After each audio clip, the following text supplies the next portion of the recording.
E a gente começa essa edição do Bom Dia Brasil com as informações sobre o protesto de caminhoneiros nas estradas contra os aumentos no preço do óleo diesel. Hoje é o terceiro dia de paralisação. No Rio, um grupo de caminhões reboque parou a Avenida Brasil, que é uma das vias expressas mais importantes da cidade. Então vamos direto com as imagens ao vivo do nosso Globocop. Genilson Araújo atualiza a situação para a gente. Bom dia, Genilson.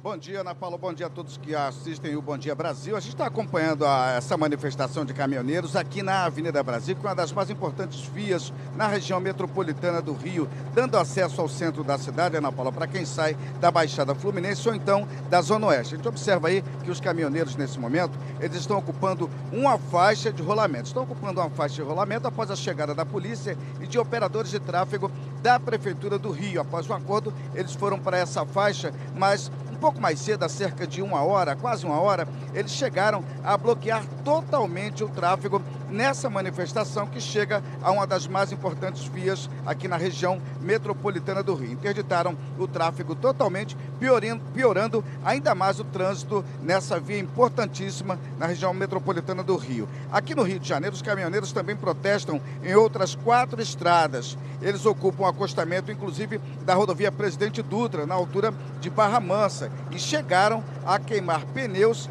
e bloquear parcialmente uma das pistas. Há protestos ainda na Magé Manilha, BR-493, e também em outros trechos da BR-101, como o trecho de Itaboraí. Ana Paula.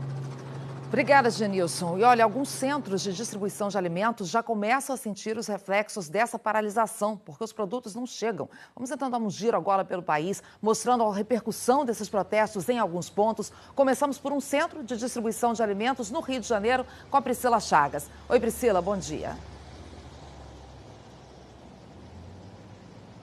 Oi, Ana, muito bom dia para você, bom dia para todo mundo. Eu estou aqui na Ceasa, que é uma das maiores centrais de distribuição do Rio. Só para a gente ter uma ideia da situação, numa quarta-feira, normalmente de madrugada, chegariam mais ou menos 340 caminhões.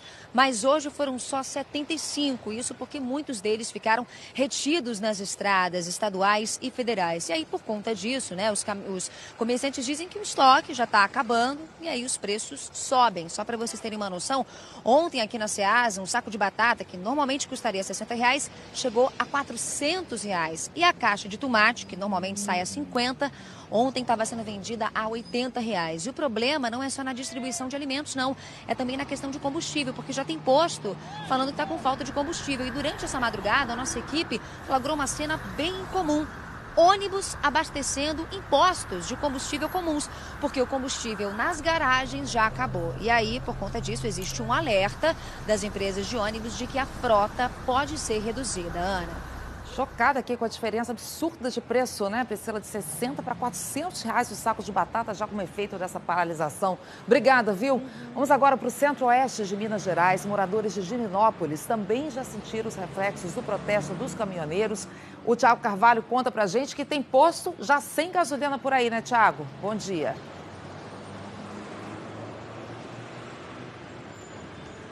Olá, bom dia, Ana, bom dia a todos. É isso mesmo, nesse posto de combustível onde eu estou já não tem mais gasolina.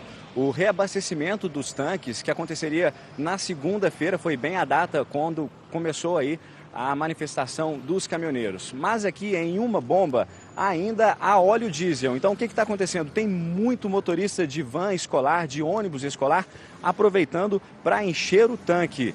Divinópolis tem 17 postos de combustíveis e nossa equipe já encontrou pelo menos 5 sem gasolina. Muitos motoristas também correram para os postos ontem à noite e a gente percebeu que tem informações de fila hoje de manhã. A direção regional da Minas Petro ainda não se pronunciou sobre o assunto, mas informou que vai emitir uma nota ainda hoje à tarde para informar quantos postos na região estão sem gasolina. Ana, é com você. Obrigada, Tiago. E olha o que já está acontecendo no Recife. Os pontos de ônibus amanheceram mais lotados do que o normal porque a frota foi reduzida exatamente por causa de falta de combustível. Cassiane Gomes tem as informações ao vivo para a gente. Bom dia, Cassiane. Olá, Ana. Bom dia. Os passageiros estão reclamando, sim. O tempo de espera hoje está bem maior que o normal. E você já sabe, né? Em horário de pico já é difícil, já é demorado pegar ônibus. Imagina hoje. A gente tem imagens aí de um dos maiores terminais de passageiros do Recife. As filas estavam bem longas logo cedo. O Grande Recife Consórcio de Transporte, que é a empresa que gerencia os ônibus na região metropolitana, disse que está usando a mesma frota do período de férias. São menos ônibus circulando. A empresa disse que agora de manhã serão feitas 2.000 viagens a menos. E isso representa 8% do total, Ana. A gente está aguardando no decorrer do dia o que é que vai acontecer. Ana. Obrigada, Cassiane. Olha, de Pernambuco, vamos lá para o Rio Grande do Sul, porque manifestantes estão impedindo a entrada de caminhões-tanque numa refinaria na região metropolitana de Porto Alegre. O Bernardo Bortolotto tem as informações. Bom dia, Bernardo.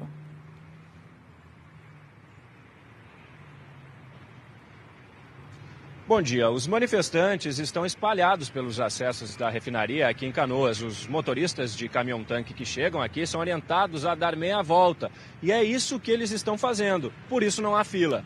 A refinaria produz combustíveis que abastecem postos do Rio Grande do Sul, Santa Catarina e Paraná, além de 4 países da América Latina. Aqui no estado já começa a faltar gasolina em alguns postos da região sul. Além disso, a polícia investiga um caminhão que foi atingido por 3 tiros ontem à noite. O motorista não parou no bloqueio da BR-472 em Itaqui. Ele chegou a ser perseguido por alguns quilômetros, mas conseguiu escapar e não foi ferido. Ana. Menos mal, né? Começa a ficar tensa também muito a situação em vários pontos. Bernardo, obrigada. E tem protesto também na rodovia Regis Bittencourt. Então vamos lá para São Paulo saber do Rodrigo Bocardi. Como é que tá por aí, Rodrigo? Já tem muito engarrafamento? Bom dia. Oi, Ana. Bom dia para você, bom dia a todos. Ligação importante do sul do país com São Paulo. O engarrafamento chegou a 6 quilômetros, viu? A gente tem as imagens, ó. Os caminhoneiros botaram fogo em pneus nas pistas ali nos 2 sentidos da rodovia Regis Bittencourt, na altura do quilômetro 280. Isso é região de Embu das Artes, região metropolitana de São Paulo. Isso foi por volta das 6h30 da manhã. Como o local do protesto é pouco antes do Rodoanel, os motoristas ficaram ali sem alternativa para pegar outras estradas. E aí o que aconteceu, ó, funcionários da concessionária que administram a via apagaram as chamas. No sentido São Paulo, somente uma faixa da via foi liberada. E aí, congestionamento gigantesco. A gente retoma a imagem mostrando aí, ó, quantos carros parados, e aí só com uma faixa liberada vai demorar, nesse horário da manhã, para que o trânsito volte ao normal por ali, na Regis Bittencourt. Ana.